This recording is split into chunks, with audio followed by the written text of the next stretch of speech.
பேச கூப்பிட வேணாம்னு சொன்னேன். எனக்கு ஒழுங்கா பேச வராது. அவரோட ஜேர்னி நான் 10 இயர்ஸா கூட இருக்கேன்.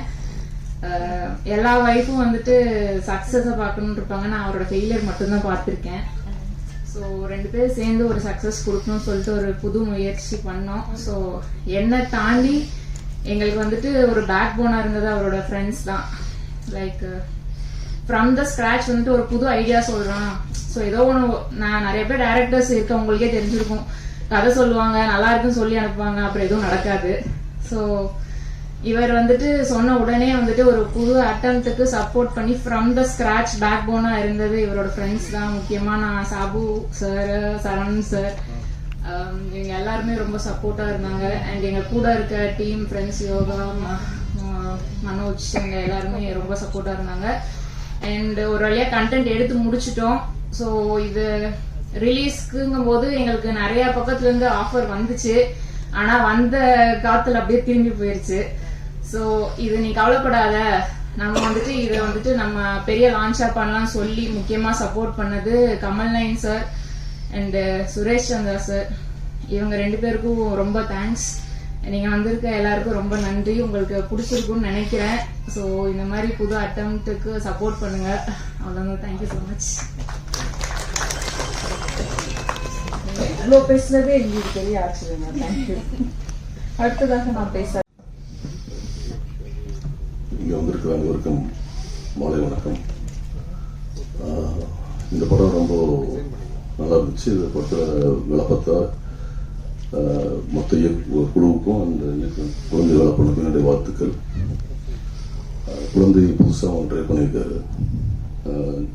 ஜென்ரலாக சினிமாட்டோகிராஃபராக என்னோட விஷயம் பார்த்தீங்கன்னா ரொம்ப வைடாக இருக்கும். நம்ம வாழ்க்கையை பார்க்குற ஒவ்வொரு வினாடியும், கடந்து போகிற ஒவ்வொரு வினாடியும், ஒவ்வொரு நிமிஷமும் வைடாக தான் பார்த்துட்டு இருக்கோம், போயிட்டு இருக்கோம். இது மட்டும் ஒரு வீட்டோடைய ஜன்னல்ல இருந்து பார்த்த மாதிரி இருந்துச்சு. வெர்டிகல். இட்ஸ் லைக் எவ்வளோ தூரம் இது வந்து ஃபியூச்சரில் டெவலப் ஆகும்னு தெரியல. பட் நிறைய விதவிதமான கதை சொல்லும் தளங்களும் இந்த மாதிரியான ஆஸ்பெக்ட், ரேஷியோஸ், பெர்ஸ்பெக்டிவ் எல்லாமே மாறிக்கிட்டே இருக்கு சினிமாவில். நிறைய இயக்குநர்களும் நிறைய கதை சொல்றதும் நிறைய டிஓபிஸும் நிறைய விஷயங்கள் இந்த மாதிரி பண்ண முடியும் அப்படின்றதுக்கு ஒரு சின்ன சாம்பிளா இருக்கும்னு நினைக்கிறேன். வாழ்த்துக்கள். அந்த பொண்ணு ரொம்ப நாள் வச்சிருந்தாங்க, உங்க ஒய்ஃப் உங்களுக்கு வாழ்த்துக்கள். மொத்த குழுவுக்கு என்னுடைய வாழ்த்துக்கள். தேங்க்யூ. நன்றி சார். அடுத்ததாக குழந்தை வளர்ப்பன் சார், நர்மதா 2 பேரும் வந்து நான் யாக்கை வந்து ஒர்க் பண்ணேன். யாக்கை வந்து அவர் டைரக்ட் பண்ணார். அந்த படம் ஒர்க் பண்ணேன். அந்த மூலியமாக தான் வந்து குழந்தை வளர்ப்பன் சார் எனக்கு தெரியும். ஸோ அணிலேருந்து எனக்கு அவருக்கு வந்து அட்வொகேட்டே இருக்கேன் சார். அடுத்த படம் நான் அவங்க கூட ஒர்க் பண்ணணும் அப்படின்ட்டு ஒரு நாள் ட்ராவல் பண்ணும்போது திரும்பி வீட்டில் கூப்பிட்டு இந்த மாதிரி ஒரு வேர்ட்டிக்கல் நான் பண்ணியிருக்கேன் பாருங்க அப்படின்ற மாதிரி சொன்னார். ஏன்னா சரி ஓகே சார், கிளம்பி மொபைலில் தான் காட்ட போகிறோம்னு பார்த்தா அவர் டோட்டல் டெக்னாலஜியை மாற்றி டிவியெல்லாம் திருப்பி ஒரு மாதிரி செட் பண்ணி வச்சுருந்தார். இன்ட்ரெஸ்டிங்காக இருந்தது எனக்கு பார்க்கும்போது. ஸோ நான் அப்படியே உள்ளே பார்க்க ஆரம்பித்தேன். இந்த வெர்டிகல் நான் பார்க்கும்போது எனக்கு எப்படி இருந்ததுன்னா, இப்போ நம்ம பொதுவாக வந்து மொபைலில் வந்து தேவையில்லாமல் ஒரு சில கண்டென்ட்லாம் நம்ம ஸ்க்ரால் பண்ணிட்டு பார்த்துருக்கோம். ஸோ கண்டென்ட்டாக சில விஷயங்கள்லாம் வரும். ஸோ கண்டென்ட்டாக சில விஷயங்கள்லாம் வந்து ஃபஸ்ட்டு ஒருத்தர் எடுத்துகிட்டு போகணும் அப்படின்ற மாதிரி ஒரு தேவை இருக்குங்க.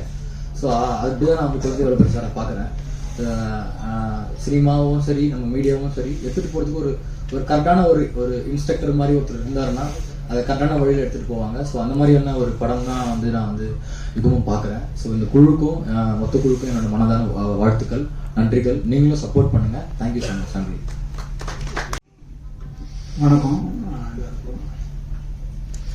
இது வெர்டிகல் சினிமா, அது கேள்விப்படும்போது ஆச்சரியமாக தான் இருந்துச்சு.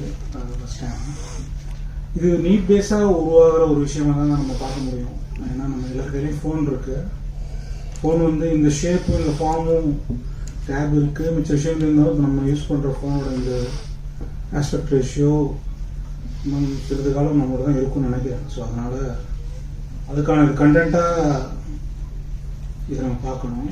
அதே மாதிரி நிறைய குழந்தைங்க வந்து நிறைய ஃபெஸ்டிவல்ஸ் அதெல்லாம் போயிருக்காரு. போகும்போது அங்கே வேர்ட்டிகல்ஸை ப்ரொமோட் பண்ணி, வேர்ட்டிகல்ஸுங்கிறது ஒரு எஸ்டாப்ளிஷ்டு ஃபார்மேட்டாக கருதி அதை ப்ரொமோட் பண்ணுறாங்க. ஸோ ஃபார் எக்ஸாம்பிள் எனக்கு ஆச்சரியமா இருக்கும். இப்போ நம்ம சில பேர் இப்போ ஃபோன் பார்த்துட்டு இருப்பாங்க, பார்த்துட்டு இருக்கும்போது அந்த யூடியூப் வீடியோ வந்து திருப்பி கூட பார்க்க மாட்டாங்க, ஒயிட்ல இப்படியே பார்த்துட்டு இருப்பாங்க. ஸோ அவங்க திருப்ப கூட அவசியம் இல்லை, அவங்க இப்படியே பார்க்குறாங்க. ஸோ அப்படி பார்க்குறவங்களுக்கு இந்த ஃபார்மேட் பெட்டராக இருக்கும்.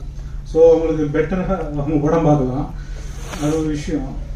ரெண்டாவது, ஸோ வெர்டிகல் இன்னும் கொஞ்ச நாள் இந்த ஃபார்மேட்டில் படம் வரும்னு நம்ம எதிர்பார்க்கலாம். அதாவது படம் இல்லாட்டி அட்லீஸ்ட் ஃபோனுக்கான கண்டென்ட்டு அது இவால்வ் ஆகி வேறு புதுமையான விஷயங்கள் நடக்கலாம், நம்ம அதை எதிர்பார்க்கலாம்.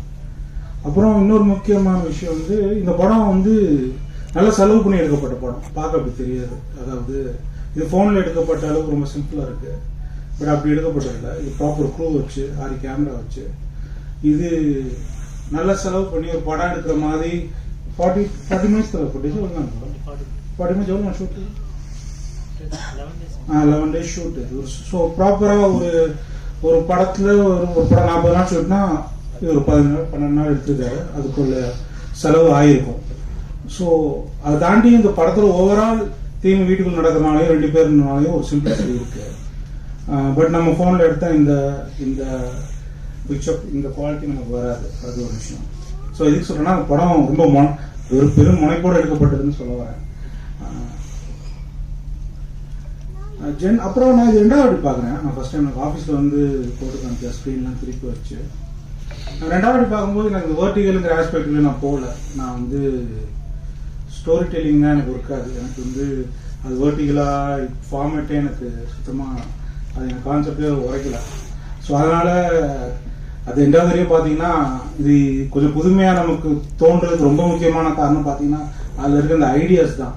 இந்த 2 ஐடியாஸ் சொல்லல, சயின்ஸ் ஃபிக்ஷன் லூப்புன்னு, அதுதான் அது ரொம்ப புதுமையாக நமக்கு காட்டுது. ஆக்சுவலாக எனக்கு இந்த வெர்டிகல்ங்கிற கான்செப்டே இப்போ வந்து எந்த வகையிலையும் புதுமையோ அதெல்லாம் தெரியல. ஸோ அது இன்னொரு ரொம்ப முக்கியமான விஷயம், குழந்தைக்கு சவால் வந்திருக்கும், சவாலாக வந்திருக்கும். என்னன்னா ஏஸ்தட்டிக்ஸ் எல்லாம் மாறும். நம்ம ஃப்ரேமிங் நம்ம ரொம்ப காலமாக பழகினது இல்லாமல் எல்லாம் வேற மாதிரி வச்சு எடுக்கணும். ஸோ அது ஒரு பெரிய சவாலாக இருந்திருக்கும், அதை கற்றுக்கிட்டு இருப்பாங்க. அந்த வகையில் ஒரு முன்னோடி தான் இப்போ இந்த டீம் வந்து எவர்டிகல் சினிமாவில் ஒரு முன்னோடி அவங்க வந்து பழகிட்டாங்க சார் விஷயங்கள். அது ரொம்ப சந்தோஷம், உங்களுக்கு கை கொடுக்க நம்புகிறேன். Thank you very much.